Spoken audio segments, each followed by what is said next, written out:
Welcome to Tony's Bonsai. We've got an interesting one today. This is an oak with an absolutely fantastic base. I've shown it you on videos before. Look at the base of that and the natural taper that goes up. It's a beauty. And a chap called Ray did some work on this at my bonsai extravaganza. He's done a really nice job. He applied some wire and did some pruning, but he did say that we needed to do some carving up at the top. And if you look where there's been a major chop here in the past, let me see, can I? It's up here. It's beginning to callus over actually really well, but the danger is inverse taper. So we've got basically at the bottom where a large branch was removed, it kind of swells out, and the aim today is to remove that swelling.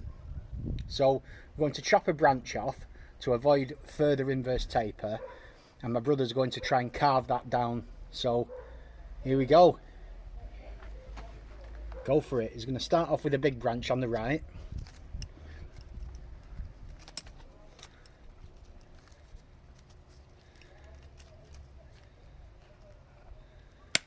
Boom. That's gone,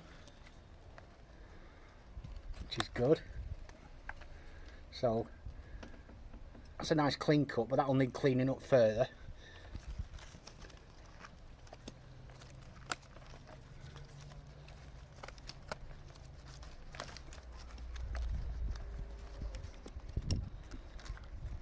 That's nice. And now down here, from this view, you should be able to see that kind of bulge coming out. And that bulge in the hand needs cleaning off, so go for that.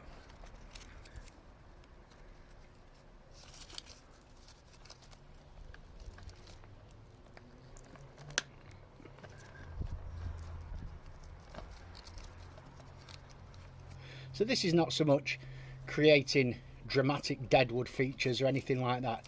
This is just clearing up old bits of bark and bits of tissue, just to make the flow of the trunk better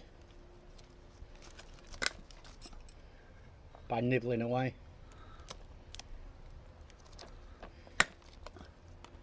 The more you do this, the better you get at it. This is my first time. This is his first go. But it's not rocket science. It's like all of bonsai. You know, if you just get in there and have a go, it's very doable, very achievable. And if you use your brain, take your time, that's nice.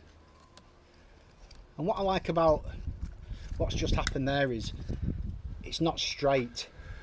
So the way the curved cutters cut in, we've got curved lines, and they become much more difficult to see as time goes on. They'll callus over really well.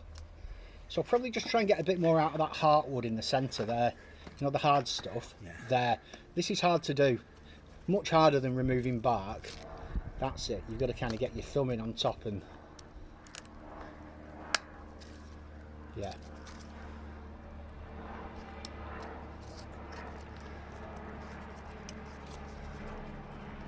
I'm going to take it off turntable. Yeah, take it off the turntable. Get some nerve that turntable. You're doing this kind of work. Yeah. So that's it. It's that hard stuff there. That's the stuff we want out. Oh, that was a good cut. That was a good cut. That's the cut. And by nibbling away this old wood, yep. This will potentially rot back in the centre here.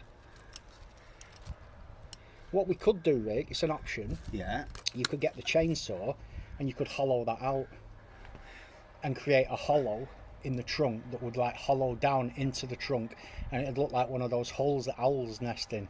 Yeah, we can do that. I think it needs to come off the bottom though first. Okay, yeah, you do it. Just removing some of that more barky type stuff, just to improve the line. Yeah, because that's still swelling out of it there. Right, okay, yeah, I agree. What do you think?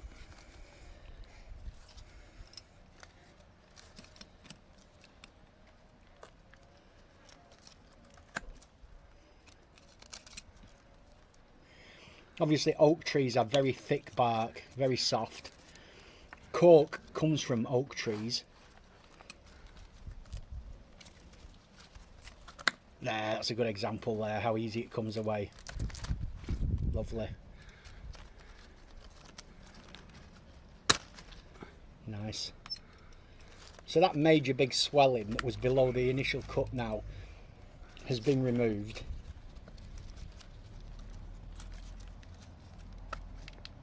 Yeah, that's a good one. Boom. That was nice.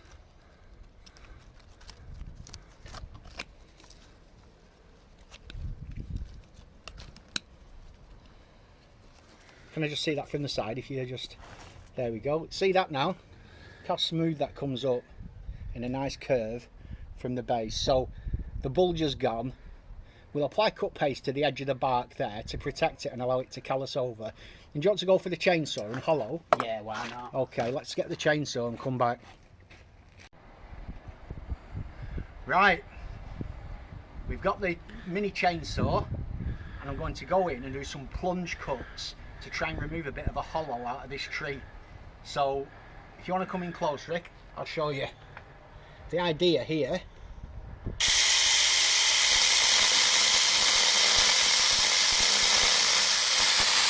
is to just get in here and really hollow this out.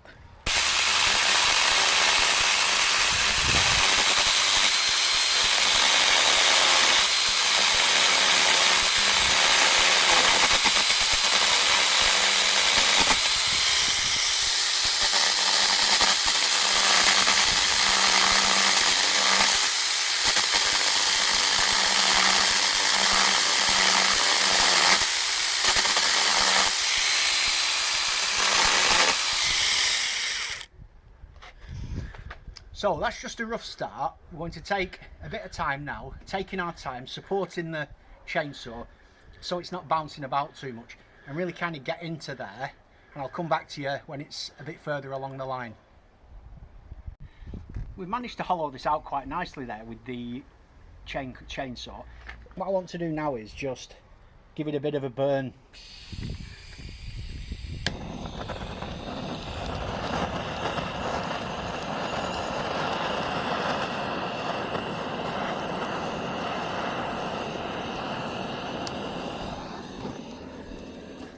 That's it. Lovely. Yep. I've just been round now and applied the cut paste to the outside where the bark meets the tree, because that's the area that I want to callus.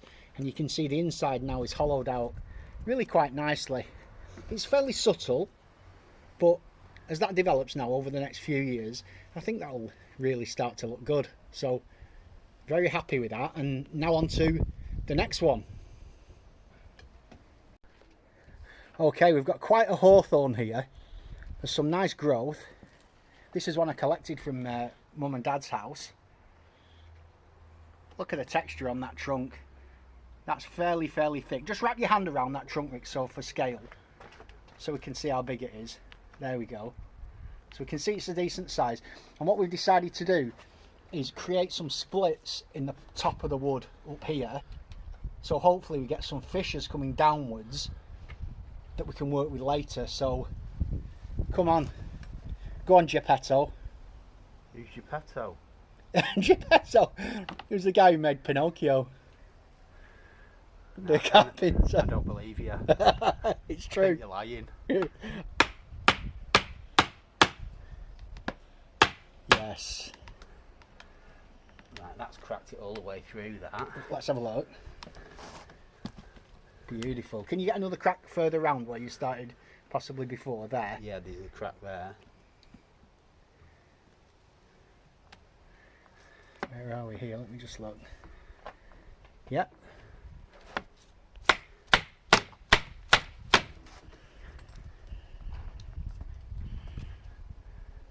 Right, I'm going to crack. That's worked out well, that. Right, okay. I'm just going to give it another whack. Go on then.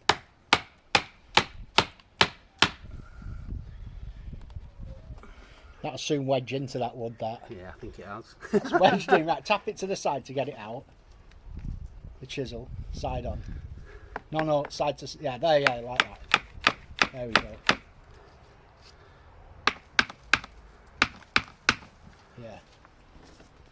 Yeah. And now we're going to go in next up, chainsaw. Okay, we've got some really good cracks happening now. You can see from the top, we've really began to split a really big piece off, so Rick's going to go in again now. Maybe with the branch splitters, can you? Or are you going to use the chisel? It's up to you. I'm just going to give it another go with chisel. Yeah, get in there with that.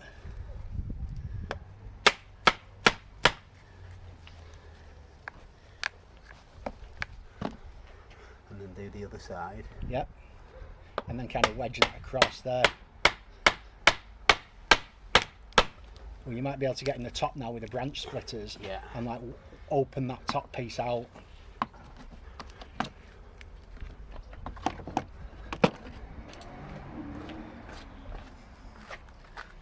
Yeah, so as we get in there now, just like tear that down. Oh yes.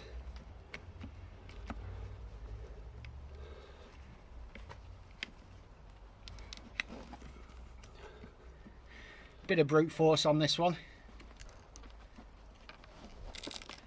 Oh, yeah. There it is. She's tearing. Like a freaking old shit. Boom. Look at that. That's nice. That's what we're after. Yes. Lovely. So this is quite old hardwood, this is obviously very old hawthorn, so it doesn't peel away like a fresh piece of pine or anything like that. You've really got to give it some, but the effects are quite interesting, and we're going to do some work on this now and then come back and do a bit of heat treating on it once we've refined this top a bit more. Rick's done an amazing job here. He's really smashed the top of this tree up. And we're going to use a technique now that I'm copying from Dan Barton. So I'm going to be pulling some of the timbers out from the top, heating them with a blowtorch to sort of soften the resin, and then I'm going to be bending them with a pair of pliers to put bends into the pieces of wood, letting them set, and hopefully they stay in that position. So it should make sense in a second. If you zoom in, Rick, we've got a nice piece of wood here, so this piece is in a lovely position. I want it bent down, so what I'm going to do is heat it up first.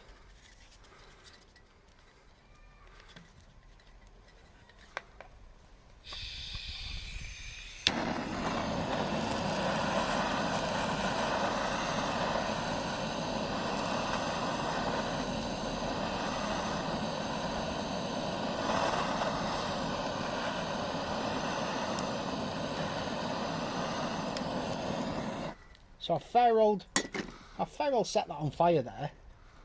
I can now use the gym pliers and look, bring that down. I'm not getting much bend in it really, but I don't want to rip it off. That'll do just for the time being for this one. It's just moving it downwards. I'm going to have another go on this one here and just see if I can get a bit more movement into that one.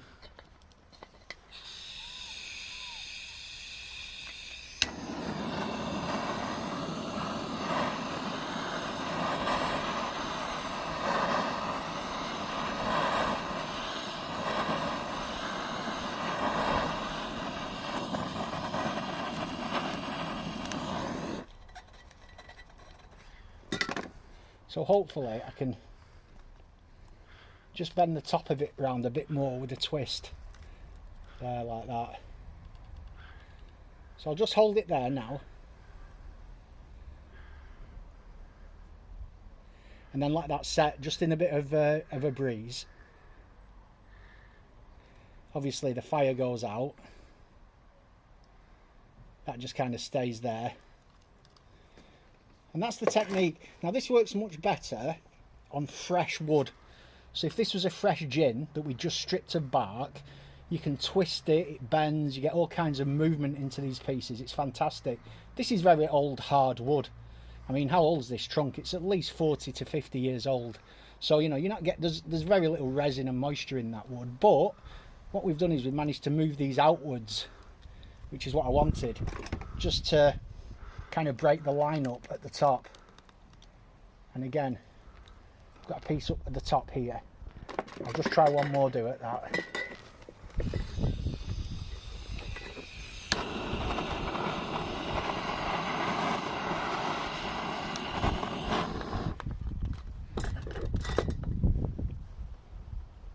And get in and just by twisting it round like that. Oh, nice camera work that, Rick. I like the change of angle there. Yeah. I might have to upgrade my dad to you for my camera work. You can't do that. So we've got that coming down now there. And really all we've done is, if you just have a quick view of that now, all around, right, they can see kind of what we've achieved. We've smashed the top up with the chainsaw a bit.